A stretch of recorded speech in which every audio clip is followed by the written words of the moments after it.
Welcome to the Slop Farm. Enjoy the video. You start by getting both devices ready. This reduces delays. Turn on your Apple TV and navigate to Settings, then Remotes and Devices, and finally Bluetooth so the box is actively scanning. Put the Xbox One controller into pairing mode by holding the Xbox button and then the small pairing button until the logo blinks rapidly.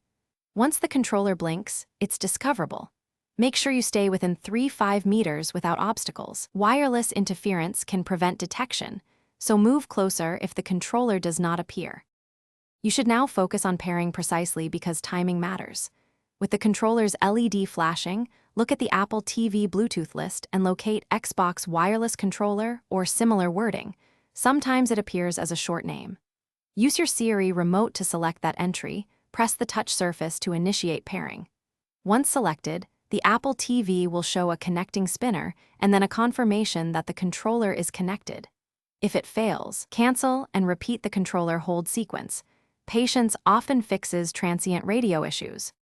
You finish by verifying the controller works across menus and in a game to confirm button mapping and analog stick responsiveness. If the controller disconnects, repair by repeating the hold sequence and make sure the controller firmware and TV OS are updated. Software mismatches can cause instability. Should problems persist, restart both devices, remove other Bluetooth peripherals to reduce interference, and reattempt pairing. One key troubleshooting tip. If pairing repeatedly fails, test the controller with another Bluetooth device. Thanks for watching. Consider subscribing if we helped you today.